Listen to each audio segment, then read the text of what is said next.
우리가 굽혀 경배하며 우리를 지으신 여호와 앞에 무릎을 꿇자. 그는 우리의 하나님이시요 우리는 그가 기르시는 백성이며 그의 손이 돌보시는 양이기 때문이라. 너희가 오늘 그의 음성을 듣거든 너희 마음을 완악하게 하지 말지어다. 아멘.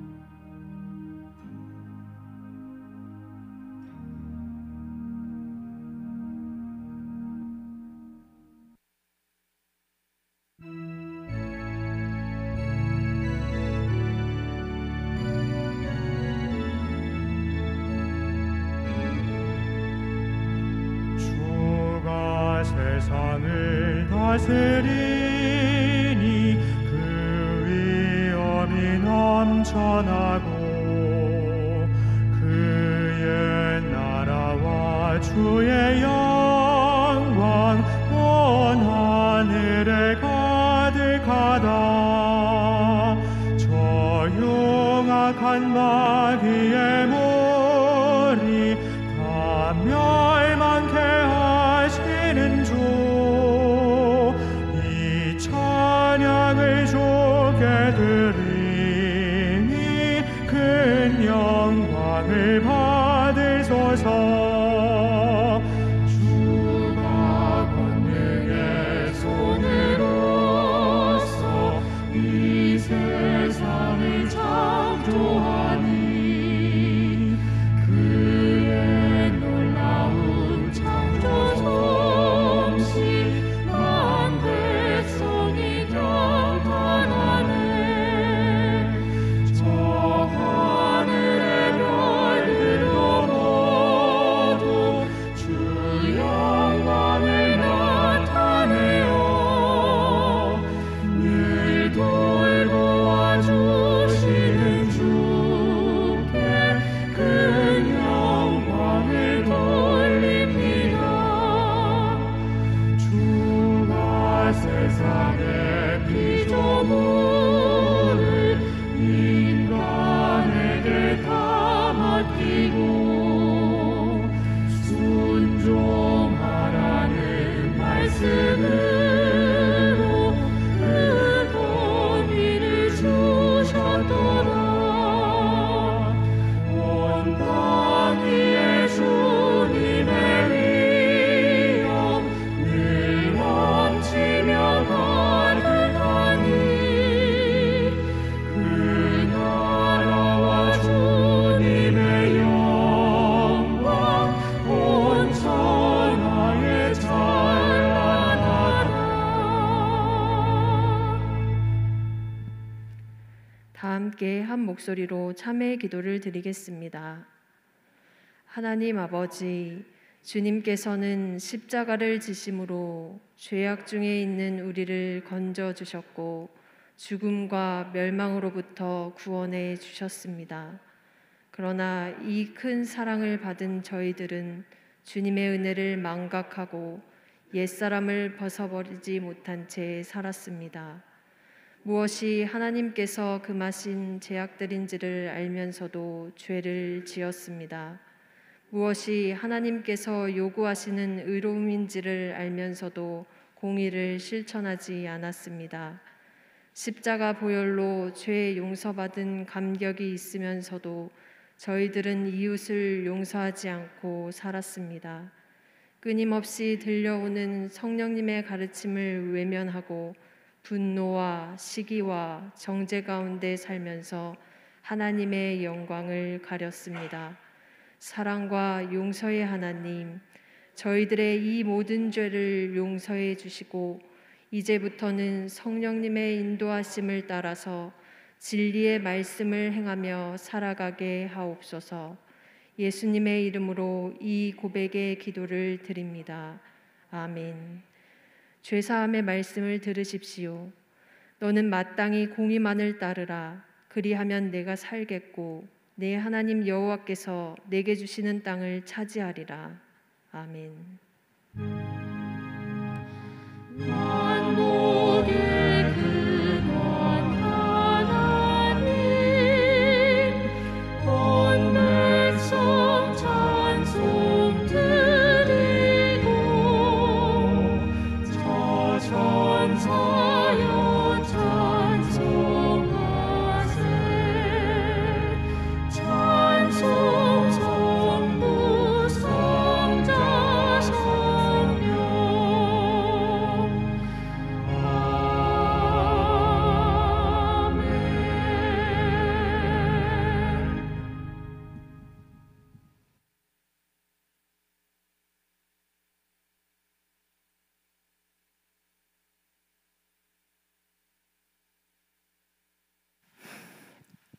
사랑이신 여호와 하나님, 2021년을 주시며 지금까지 함께하여 주신 지난 반년의 시간들 은혜와 진리로 풍성케 하여 주시고 주님을 섬기게 하여 주셔서 감사합니다. 은혜가 아니면 잠시도 살 수 없으며 은혜가 아니면 아무것도 할 수 없는 나약한 저희들, 2021년 하반기는 마스크 없는 삶을 위하여 방역 수칙을 지키게 하셨고 어떤 고난에도 인내하게 하셨으며 그 어떤 손해에도 감수할 수 있도록 용기를 주셨습니다. 하오나 세상이 만든 방법에 의지하고 잠시 기도하기를 게을리하였음을 고백합니다. 자비와 긍휼이 풍성하신 아버지 하나님, 우리를 죽음에서 구원하시고 새 생명을 주신 주님을 의지하지 아니하고 기도와 간구로 구하지 아니하고 세상 방법을 의지한 저희들이 다시 한번 주님 앞에 엎드려오니 자비와 긍휼을 베풀어 주셔서 코로나를 소멸시켜 주옵소서. 지금도 함께 하시며 예배를 인도하시는 주님, 지금 이 시간 가정예배의 자리에 함께하고 있는 청함의 가족들을 기억하시고 지난 반년의 시간 속에서 하나님의 나라와 의를 위하여 기도하였을 것이며 이웃사랑하기를 주님께 하듯 했을 것이며 섬기는 교회와 담임 목사와 사무를 위해 쉬지 않고 기도하였을 청함의 성도들이 그 성도들의 기도가 복의 통로가 되게 하옵소서. 주님의 나라의 도구로 사용하여 주옵소서. 지난 주간 말씀으로 감사의 능력을 내게 주셔서라는 제목으로 넘치는 은혜를 받아 싸우며 한 주간 살 수 있는 감사의 능력이 되었습니다. 오늘 또 담임 목사님을 통하여 선포되어질 말씀을 우리들 마음밭에 담겠습니다. 우리의 마음밭에 심겨진 말씀으로 풍성한 생명의 삶을 살게 하옵시고 세상 어디에 있든지 무엇을 하든지 주님만을 증거하는 힘이요 능력이 되어지게 하옵소서. 예수님의 이름으로 기도하옵나이다. 아멘.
이 시간 하나님 앞에 예물을 드리고 마음을 드리며 예배 드립니다.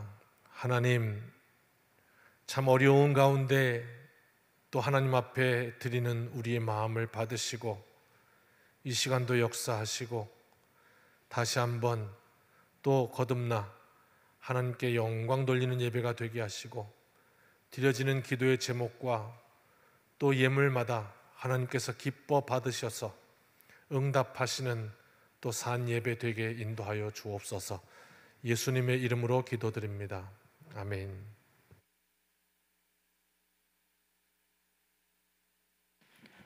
청함의 소식을 알려드립니다. 오늘 주일 예배는 코로나19 예방을 위해 오전 11시에 가정 영상 예배로 드립니다. 지난주는 감사의 절기인 맥주 감사주일로 지켰습니다. 개인별 헌금 내역은 홈페이지 교회 소식란에 공지되며 대면 예배가 시작되는 주에 별지로 안내 예정입니다. 전교인 사도행전 2000독 읽기가 오늘부터 시작됩니다. 통독 방법에 대해 주보에 기재하였습니다.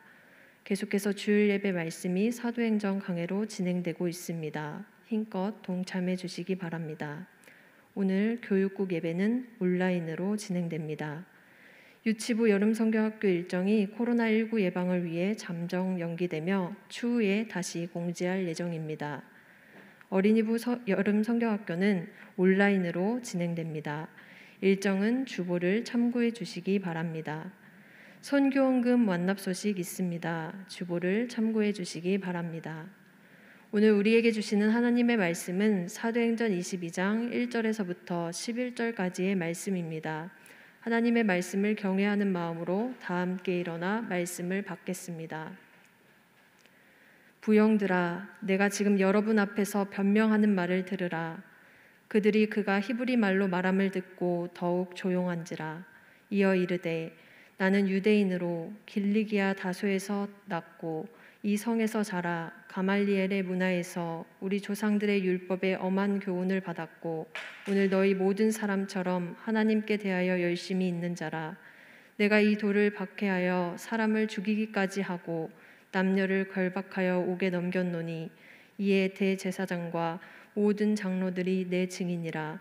또 내가 그들에게서 다메섹 형제들에게 가는 공문을 받아가지고 거기 있는 자들도 결박하여 예루살렘으로 끌어다가 형벌받게 하려고 가더니 가는 중 다메섹에 가까이 갔을 때에 오정쯤 되어 호련히 하늘로부터 큰 빛이 나를 둘러 비치매 내가 땅에 엎드러져 들으니 소리 있어 이르되 사울아 사울아 내가 왜 나를 박해하느냐 하시거늘 내가 대답하되 주님 누구시니까 하니 이르시되 나는 내가 박해하는 나사렛 예수라 하시더라. 나와 함께 있는 사람들이 빛은 보면서도 나에게 말씀하시는 이의 소리는 듣지 못하더라. 내가 이르되 주님 무엇을 하리이까? 주께서 이르시되 일어나 다메섹으로 들어가라. 내가 해야 할 모든 것을 거기서 누가 이르리라 하시거늘 나는 그 빛의 광채로 말미암아 볼 수 없게 되었으므로 나와 함께 있는 사람들의 손에 끌려 다메섹에 들어갔노라. 아멘.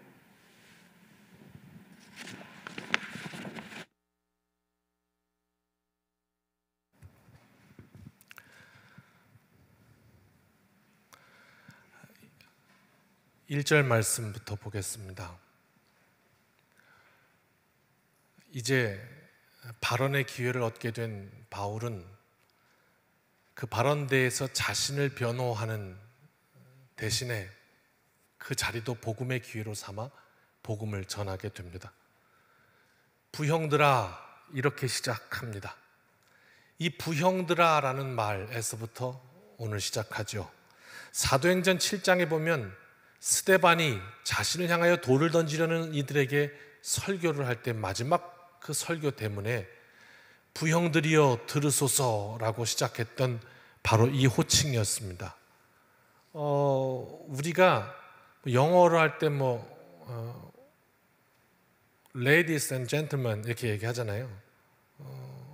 아주 그것이 고상한 우리말에는 뭐가 있을까요? 사랑하는 국민 여러분 이렇게 할까요? 우리가 쓸 수 있는 인사 가운데 가장 정중한 그런 인사일 거죠. 당시 유대 사회에서 가장 젠틀한 말 중 하나가 바로 이 부형들아라는 말입니다.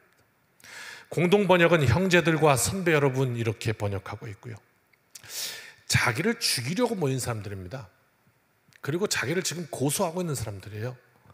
원수들이거든요. 이 원수 앞에서 가장 공손한 말로 인사를 시작하는 이 말.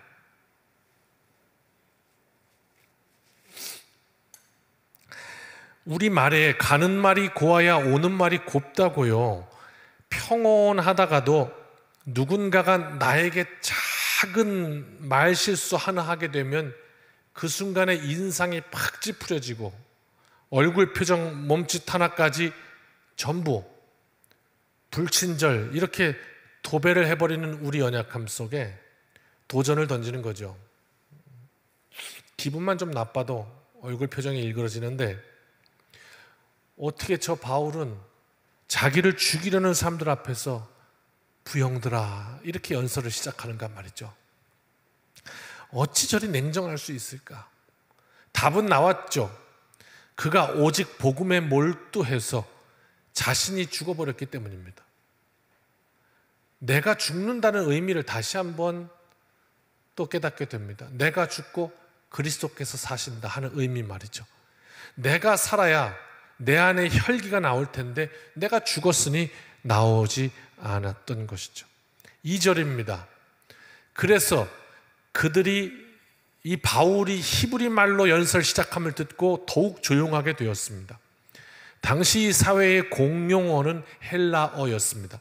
지금 세계의 공용어가 영어이듯이 말이죠. 바울은 헬라어에 능통하기도 했고요.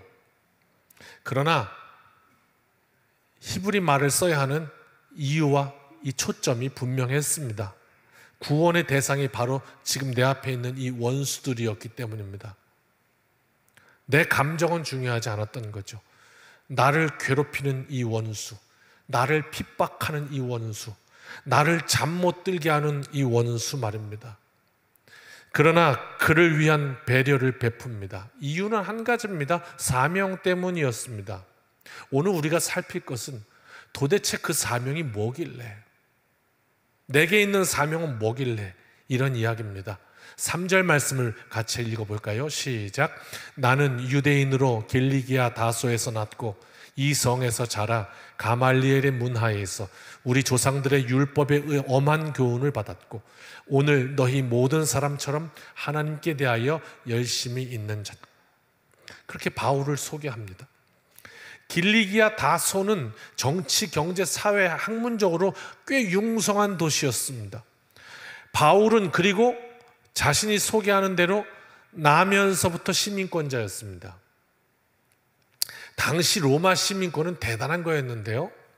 얻는 방법 몇 가지 있습니다.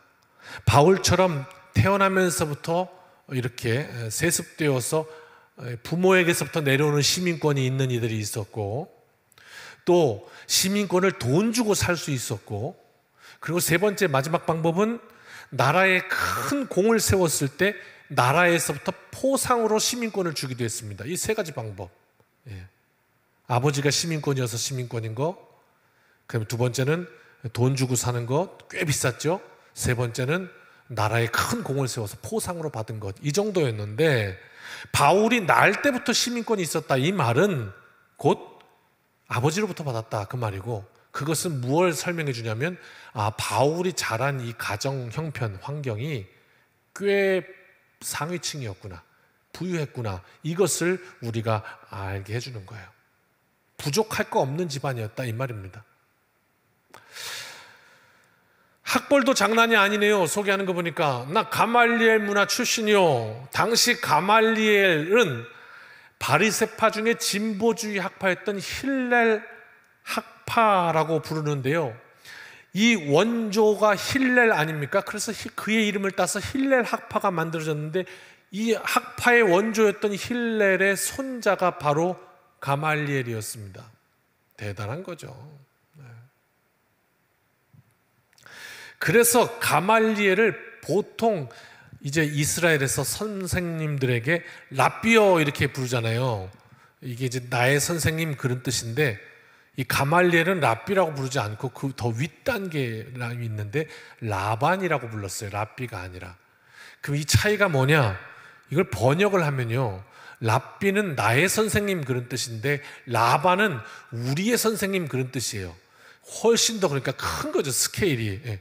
랍비여 할 때는 내 선생님 이렇게 부르지만 라반이여 할 때는 우리의 선생님 훨씬 더 큰 그런 의미를 갖고 있다. 이 칭호를 가지고 있던 것이 바로 가말리엘이었어요. 이 가말리엘에게서 그대로 전수받은 제자가 바로 바울이라는 얘기가 납니다라는 이야기였어요. 누구보다도 율법에 정통한 사람입니다. 바울이 스스로 소개하기를 나는 시민권자입니다. 부유한 가정에서 태어났어요. 상위층이에요. 그리고 학문 수준도 가말리엘에게서 배웠어요. 이렇게 소개하고 있습니다. 무슨 말 하고 싶은 겁니까? 바울이 지금 어떤 얘기하고 싶은 거예요? 여러분, 저는요 부족할 것이 없던 사람입니다. 저는요 부유한 집안에 시민권이 있었고요, 학문은 가말리엘 밑에서 했습니다. 제 인생은요 부와 명예 다 보장되어 있던 인생입니다. 부족할 것이 없던 인생이란 말입니다. 그렇다면 오늘 제가 하는 이 말이 무슨 의미가 있겠습니까? 이렇게 지금 설득하고 있는 것이죠. 그러면서 4절과 5절 같이 읽읍시다. 시작. 내가 이 돌을 박해하여 사람을 죽이기까지 하고 남녀를 결박하여 옥에 넘겼노니 이에 대제사장과 모든 장로들이 내 증인이라. 또 내가 그들에게서 다메섹 형제들에게 가는 공문을 받아가지고 거기에 있는 자들도 결박하여 예루살렘으로 끌어다가 형벌받게 하려고 가더니 모든 것, 부와 명예, 하나님에 대한 신앙, 물론 이 신앙이 잘못된 신앙이었죠. 잘못된 열심이었죠. 그러나 또 예수 그리스도를 믿는 이 사람들, 이 신앙을 박해하여 없애는 것이 옳다고 생각했던 그런 사람이었습니다. 나는 그런 사람이었습니다. 이렇게 지금 얘기하고 있습니다. 6절입니다. 같이 읽읍시다. 가는 중 다메섹에 가까이 갔을 때에 오정쯤 되어 호련히 하늘로부터 큰 빛이 나를 둘러 비치매. 그렇게 살고 있었습니다. 이것이 옳다고 생각해서 나의 삶을 살고 있었습니다. 나의 인생관으로, 나의 철학으로, 나의 생각으로, 나의 주관으로 그렇게 내 인생을 살아가고 있었습니다. 그런데 6절 보니까 호련히라고 표현되어 있습니다. 호련히라는 건 예상했던 시간이 아닙니다. 예상치 못한 어느 시간에, 즉 바울이 주님을 찾아갔던 것이 아닙니다.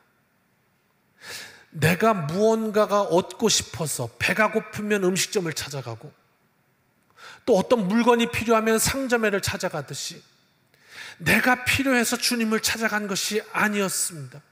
오히려 나는 주님을 박해하는 일에 열심이었습니다. 그런데 호련히 예기치 못했던 시간에, 예상치 못했던 그 시간에 주님이 찾아오셨습니다. 이것이 깨달아지는 것, 이게 은혜의 시작입니다. 오늘 바울은 뭐라고 지금 고백하고 있냐면, 내가 여러분을 향해서 부형들아, 원수임에도 불구하고 이렇게 말 시작할 수 있는 냉정함, 또는 그들 앞에서도 온전히 그들을 생각해서 히브리 말로 연설할 수 있는 그 마음, 어떻게 사람이 그래, 보기도 싫을 것 같은데, 욕을 해야 될 것 같은데 어떻게 그 자리에서 그래. 그 모든 것이 무엇이라고 지금 고백하고 있냐면 호련히라고 고백하고 있는 거예요. 이 모든 것이 내가 그렇게 계속 갈 수밖에 없는데 어느 순간에 주님이 내게 찾아오신 그 은혜 때문이었습니다. 이렇게 지금 고백하고 있는 거예요.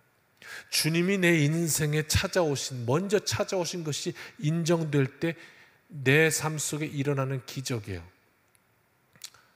나 같으면 어림도 없죠. 그런데 주님이 찾아오셔서 내 인생을 이렇게 바꿔놓으셨어요. 내 인생을 이렇게 주장하셨어요. 우리에게 일어나는 기적의 사건들입니다. 호련히 하늘로부터 큰 빛이 임했습니다. 그 빛은 우리가 살아가는 이 지구, 자연계에서 우리가 일상에서 맞이하는 이런 빛이 아니었습니다. 오정이라고 표현하고 있는데 가장 밝은 빛이 이 태양계 속에서 가장 밝은 빛이 내려쬐는 그 시간이었지만 그 빛과는 비교할 수 없을 만큼 큰 빛이었습니다. 그 빛이 바울을 둘러 비쳤다 그랬습니다. 완전히 감싸주신 겁니다. 호련히 어느 날 내 인생에 다가오셔서 그 하나님의 빛이 내 인생을 완전히 감싸주신 것입니다. 7절과 8절 말씀입니다. 같이 읽습니다. 내가 땅에 엎드러져 들으니 소리 있어 이르되 사울아 사울아 네가 왜 나를 박해하느냐 하시거늘 내가 대답하되 주님 누구시니까 하니 이르시되 나는 네가 박해하는 나사렛 예수라 하시더라. 바울이 부활하신 주님을 처음 만나는 장면입니다. 인생이 뒤집어지고 내 인생의 구원자를 만나는 그 순간에 그 앞에 인생은 엎드러지고 가장 먼저 하는 일이 뭐냐면 당신 누구십니까? 주님 누구십니까? 하는 물음입니다. 누구십니까? 9절에 그런데 이렇게 설명하네요. 같이 읽어볼까요? 나와 함께 있는 사람들이 빛은 보면서도 나에게 말씀하시는 이의 소리는 듣지 못하더라. 사람들이 그 큰 빛은 보았대요. 그러나 그 소리는 듣지 못했다는 거예요. 그런데 사도행전 9장 7절에 우리가 보았지만 거기 다시 돌아가니까 거기는 이 똑같은 장면에 다른 말을 하고 있습니다. 사도행전 9장 7절을 같이 읽어볼까요? 시작. 같이 가던 사람들은 소리만 듣고 아무도 보지 못하여 말을 못하고 서 있더라. 지금 같은 상황이거든요. 그런데 9장에서는 사람들이 소리만 듣고 보지 못했다고 했는데 오늘 본문에는 빛은 봤는데 소리를 못 들었다고 정반대의 진술을 하고 있습니다. 앞에는 소리만 들었다, 뒤에는 빛만 보았다, 이렇게 설명하고 있거든요. 서로 다른 진술 가운데 팩트는 무엇일까요? 굳이 과학적인 근거를 들자면 우리가 볼 수 있는 빛, 그것을 가시광선이라고 그러죠. 스펙트럼, 무지갯빛 나오고요. 그 저쪽에 있는 걸 적외선, 이쪽에 있는 걸 자외선. 그래서 이것은 가시광선, 우리가 볼 수 있는 밖에 있는 것들은 볼 수 없어요. 그 빛은 보이지 않는 빛이 있습니다. 또 소리도 마찬가지죠. 지구 돌아가는 소리 듣고 계십니까? 왜 못 듣는가? 너무 커서 못 듣는다죠.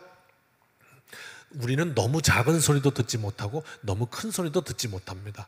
우리의 가청 범위가 있습니다. 데시벨로 표현하기도 하죠.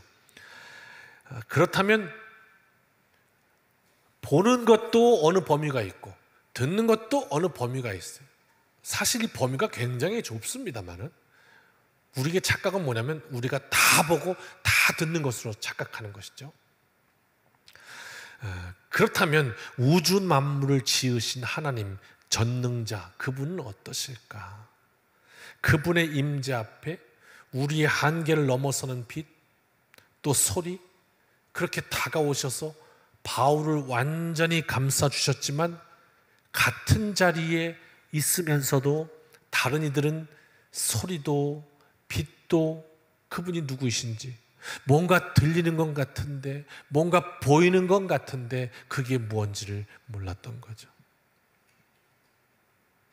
그래서 이 앞에는 소리는 들리는 것 같은데 빛은 보지 못하고, 저기는 빛은 본 것 같은데 소리는 듣지 못하고, 뭔가 있는 것 같은데 알지를 못하는 이 장면을 지금 묘사하고 있는 것이죠. 보기는 본 듯한데 듣기는 들은 듯한데 그분이 누구이신지를 전혀 알지 못했다, 그런 뜻이 되고 있습니다. 10절과 11절입니다. 같이 읽읍시다. 시작. 내가 이르되 주님 무엇을 하리이까? 주께서 이르시되 다메섹으로 들어가라. 내가 해야 할 모든 것을 거기서 누가 이르리라 하시거늘 나는 그 빛의 광채로 말미암아 볼 수 없게 되었으므로 나와 함께 있는 사람들의 손에 끌려 다메섹에 들어갔노라. 결국 아무것도 볼 수 없어 누군가에게 끌려 다메섹으로 들어갔던 이 체험을 고백하고 있습니다. 오늘 단순한 질문을 하고 답하고 말씀을 마치려고 합니다. 어떻게 바울은 매 맞으면서도 복음을 전했을까? 어떻게 바울은 감옥에 갇히면서도 찬송을 불렀을까? 어떻게 바울은 그 원수들 앞에서도 공손한 태도로 부형들아 이렇게 연설을 시작할 수 있을까? 어떻게 바울은 그 원수들을 위해서 목숨까지 내어놓겠다고 예루살렘을 지나 이제 보게 될 로마까지 향할 수 있을까? 말씀에 귀를 기울여 보았더니 많은 이들은 볼 수 없으나 들을 수 없으나 오늘 우리에게 보게 하시고 듣게 하시는 하나님의 은혜가 있습니다.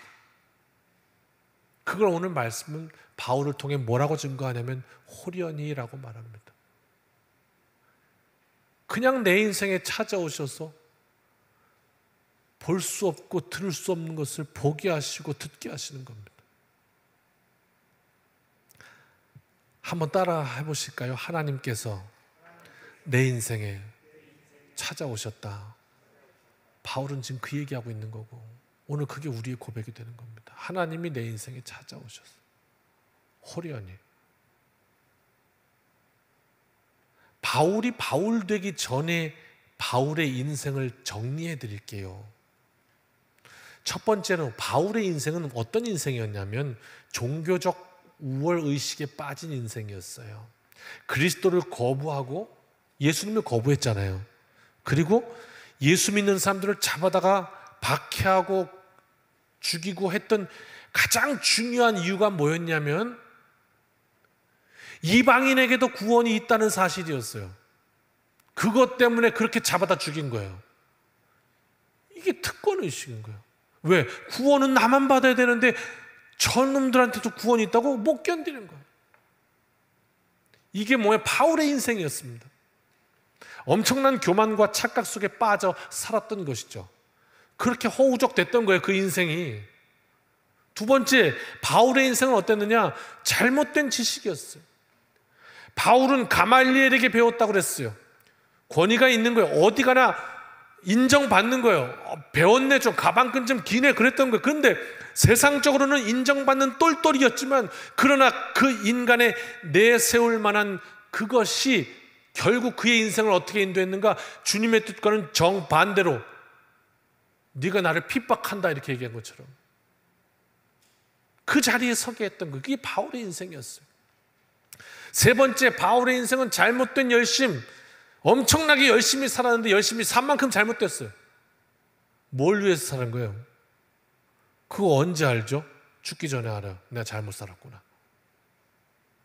분별력이 없으니까 평생 속아요. 일생 속아요. 마귀의 도구가 되어버렸습니다. 그래서 이 결과가 무엇이겠습니까? 우월감에 빠져서 살았던 잘못, 잘못된 지식으로 여러 사람 힘들게 했고 또 잘못된 열심으로 그냥 그렇게 하나님의 뜻과 반대되는 인생을 살았고 결국 그렇게 살았던 이 한평생의 이 삶이 어떻게 됐겠습니까? 결과가 무엇이겠습니까? 자아에 빠져서 결국 나에 빠져가지고, 그죠? 나의 의 뭐 이런 거에 빠져가지고 온갖 하나님 뜻에 역행하는 삶으로 그냥 얼룩져버린 인생. 얼룩진 걸레 보셨습니까? 너덜너덜 오물들로 묻어갖고 어물들. 그런데 오늘 말씀은 우리에게 뭘 말씀하냐면 그 더럽고 추한 인생 가운데 호련히 주님께서 찾아와 주셨다고요. 바울이 하나님 앞에 설 만한 어떤 무언가를 갖고 찾아간 게 아니고 여전히 그냥 예수 믿는 사람들 잡아 죽이려고 여전히 그 다메섹에 있는 사람들도 잡으려고 막 혈기를 내고 가던 그 길목에서 큰 빛과 소리가 감싸주시면서 바울에게 그냥 찾아오셨다고요. 얼룩덜룩 걸레 같은 인생 가운데 하나님이 찾아오셔서 그냥 강권적으로 붙들어 주셨다고요. 바울이 뭐라고 하냐면 그게 내가 지금 여러분 앞에서 부형들아 할 수 있는 이유고, 그게 내가 매 맞아가면서도 복음을 전할 수 있는 이유고, 그게 내가 감옥에 갇혀서도 찬송할 수 있는 이유고, 그게 오늘 내가 로마까지 가야 되는 이유였던 거죠. 나 같은 인생을 주님께서 찾아와 주셨다고 해요. 주님의 은혜가 아니었으면 내 인생이 어떻게 됐을까요? 하는 고백. 그런데 내가 어찌 그 은혜를 잊고 살아가겠습니까? 하는 말이었습니다. 버스 안에서요, 플로리다 해변으로 실제 있었던 이야기입니다. 바캉스를 떠나는 젊은 남녀들이 이 여행이 얼마나 신나요. 기쁘니까 시끌벅적합니다. 버스 안에서 막 떠들면서. 그런데 주목할 만한 한 사람이 그 버스에 타고 있습니다. 좀 허술한 옷을 입고 몸에 잘 맞지도 않은 것 같은 옷을 입고 수염은 덥수룩하게 기르고 입은 굳게 닫, 그리고 어느 곳 한 곳만 뚫어지게 바라보면서 목석같이 이렇게 응시하고 있는 한 사내를 모든 이들이 주목하게 돼요. 왜? 자기들은 기뻐서 막 그렇게 하면서 여행을 가고 있는데 좀 이상하잖아요. 옷도 좀 그렇고. 그래서 호기심을 가진 청년들이 이 남자에 대해서 추측을 하기 시작합니다. 배를 타던 선장님일까? 아니면 어디서 큰 죄를 짓고 도망가는 죄수일까? 저 사람 정체가 뭐야? 뭐 이러면서 웅성웅성합니다. 근데 그 중에 호기심이 많았던 한 젊은 여인이, 청년 여성이 그 남자에게로 뚜벅뚜벅 가서 말을 붙입니다. 그런데 뭐 몇 마디 물어도 이 남자는 그냥 네, 아니요. 그러고는 쳐다보지도 않고 또 이렇게 또 쳐다보며 가는 겁니다. 말을 못 걸 것 같은데, 그런데 이 여인이 집요하게 묻고 또 묻고 또 웃고 상냥하게 계속 그러니까 결국 그 남자가 자기의 이야기를 꺼냅니다. 빙고라는 이름, 우리가 빙고 많이 하죠. 빙고라는 사람의 유명한 일화입니다. 이 남자의 이름은 빙고. 지난 4년간 형무소에서 옥살이를 하다가 지금 석방되어 집으로 돌아가는 길입니다. 그런데 그의 얼굴 표정이 그렇게도 굳어져 있는 이유는 3년 반 동안이나 소식이 끊겼던 아내가 나를 과연 맞아줄까 하는 그 의문 때문이었습니다. 그는 가석방 이것이 확정되자마자 아내에게 편지를 보냅니다. 그 편지의 내용은 당신 재혼했소? 라고 묻는 것이었고, 만약 재혼하지 않았다면, 그리고 내 죄를 용서해주고 나를 맞아주기로 원한다면 그 표시로 동구박 커다란 참나무에 노란 손수건을 붙들어 메어 두시면 내 왔다가 그 노란 손수건을 보면 당신이 나를 받아들이고 용서한 줄 알고 내가 당신을 찾아갈 것이오. 그게 없으면 아니고. 이렇게 편지를 했던 겁니다. 뭐 지금처럼 핸드폰으로 연락 왔다 갔다 할 수가 없는 상황이고 또 답장을 들을 수도 없는 상황이니 무턱 편지만 보내놓고 그리고 집으로 찾아가는 길이었습니다. 그래서 그토록 그 남정네는 긴장하고 그리고 또 긴장하며 그 버스 타고 가는 중이었죠. 이 젊은 여인에게 이 이야기를 건네니까 주변에서 듣고 그 버스에 탔던 승객들이 그 사실을 다 알게 되고 결국 그 마을에 들어서자 긴장하는 거예요. 참나무가 어딨냐? 참나무에 노란 손수건이 걸려야 되는데 그리고 그것만 보고 있는 거예요. 드디어 그 마을에 가까이 이르릅니다. 그리고 별안간 젊은이들이 소리를 지르기 시작합니다. 20개, 30개, 아니 100개가 넘는 노란 손수건이 환영의 깃발처럼 참나무마다 매달려서 바람에 물결치듯 노란 손수건이 쫙 흔들리고 있는 겁니다. 이 빙고는 넋을 잃은 사람처럼 온통 노란 손수건으로 꽃이 핀 이 참나무를 바라만 보면서 아무 말도 못한 채 눈물을 줄줄줄 흘리고 있습니다. 스데반을 죽이는 일에 찬성했고 주님을 믿는 자들을 찾아다니면서 핍박했던 이 사도 바울, 이유는 한 가지였습니다. 내가 그렇게 하고 싶으니까, 내 맘대로 살고 싶으니까. 그렇게 내 맘대로 살아가던 그 한 인생에게 하나님이 찾아오셔서 그냥 안아주신 겁니다. 감싸주셨다고 표현하고 있습니다. 전혀 기대하지 못했던 놀라운 사랑이 부어졌습니다. 그분의 목숨 버린 그 사랑이 오늘 내 인생을 향해 있다는 말입니다. 바로 이 사실이 오늘 바울에게는 매를 맞아가면서도 복음을 증거해야 하는 능력이 되었습니다. 옥에 갇히면서도 찬송해야 하는 이유가 되었습니다. 원수들 앞에서도 부형들아 최대한 공손하게 복음을 전해야 하는 인품이 되었습니다. 원수들을 위해 로마를 향하여 기꺼이 목숨을 내어놓는 사랑이 되었습니다. 나 같은 인생에게 부어진 그리스도의 사랑, 오늘 그 사랑이 내 삶을 견디게 하는 능력입니다. 다시 한번 고백하고 승리하는 복된 인생 되시기를 주님의 이름으로 축원합니다. 우리 찬양합시다.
이제는 우리 주 예수 그리스도의 크신 은혜와 아버지 하나님의 무한하신 사랑하심과 성령님의 동행하심이 말씀에 사로잡혀 능력되어 이 한 주간도 승리하기를 소원하고 결단하며 또 이 세상으로 나아가는 여기 모인 우리 모든 성도들, 그리고 가정에서 온라인으로 예배하고 있는 우리 모든 교우들 가정 위해 이제로부터 영원까지 함께하여 주시기를 축원하옵나이다. 아멘.